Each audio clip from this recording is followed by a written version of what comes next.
بسم اللہ الرحمن الرحیم۔ عزیز طلبہ، آج کا ہمارا موضوع ہے منشی پریم چند۔ یہ ہمارے چھٹے سبق پنچایت کے مصنف ہیں۔ آج ہم مصنف کے بارے میں پڑھتے ہیں۔ منشی پریم چند 1880 میں پیدا ہوئے اور 1936 میں وفات پائی اور ان کی کل عمر ہوئی 56 سال۔ پریم چند کا اصل نام دھنپت رائے تھا۔ اصل نام کیا تھا عزیز طلبہ؟ دھنپت رائے۔ وہ ضلع بنارس، ضلع کون سا ہے؟ بنارس کے ایک گاؤں ملھی میں پیدا ہوئے۔ گاؤں کا نام کیا تھا؟ ملھی۔ یہ بیڑ پنڈ نہیں ہے۔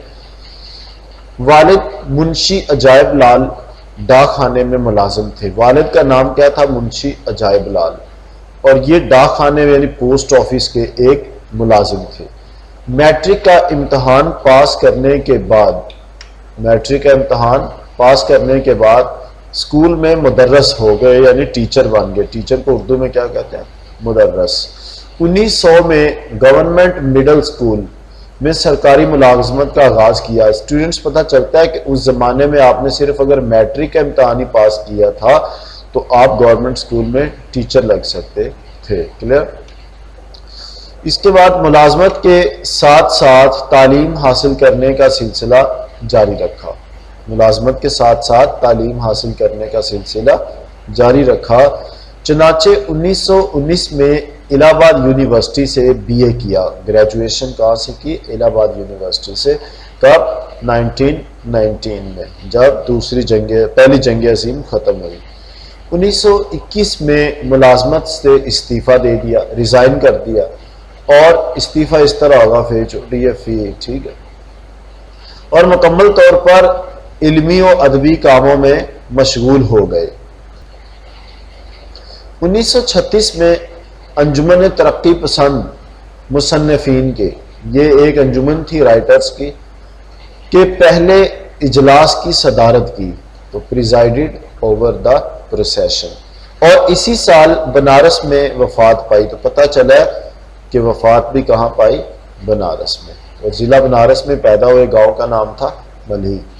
پریم چند نے اپنی تحریروں میں ہندوستان کے دیہات میں بسنے والے مزدوروں اور کسانوں کی زندگی اور ان کے مسائل کامیابی کے ساتھ بیان کیے ہیں۔ ان کے افسانوں میں نیکی تمام تر مشکلات کے باوجود بدی کے مقابلے میں غالب رہتی ہے، یعنی نیکی اور بدی کی لڑائی میں ہمیشہ بدی ہاری ہے اور نیکی جیتی ہے۔ کلیئر؟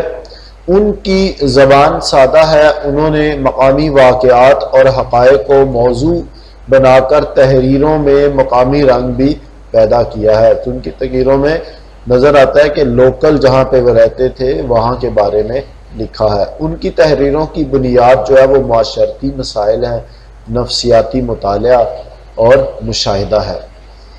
ان کے کردار زیادہ تر مثالی ہیں، یعنی آئیڈیلسٹ ہے۔ ان میں تنوع پایا جاتا ہے، یعنی ویرائٹی ہے۔ کہ کرداروں میں کیا ہے عزیز طلبہ؟ ایک تنوع یعنی ویرائٹی پائی جاتی ہے۔ انہوں نے قریباً ہر عمر اور پیشے سے متعلق کیا کیا ہے؟ کردار پیش کیے ہیں۔ پریم چند کا شمار اردو کے اولین افسانہ نگاروں میں ہوتا ہے، یعنی فور موسٹ یا فرسٹ لائن، جو فرسٹ رینک جو افسانہ نگار ہیں، فکشن رائٹر ہیں، ان میں ہوتا ہے۔ ان کے افسانوں کے مجموعوں میں سوز وطن، پریم پچیسی، پریم چالیسی، زاد راہ اور واردات زیادہ اہم ہیں۔ تو اگر آپ کے پاس فری ٹائم ہو تو ان میں سے کوئی بھی بلکہ سارے پڑھ لیں۔ انہوں نے افسانوں کے علاوہ ناول بھی لکھے ہیں، جس میں میدان عمل ہے، بازار حسن ہے اور گٹو دان ہے۔ یہ ان کو زیادہ شہرت ملی۔ Thank you very much.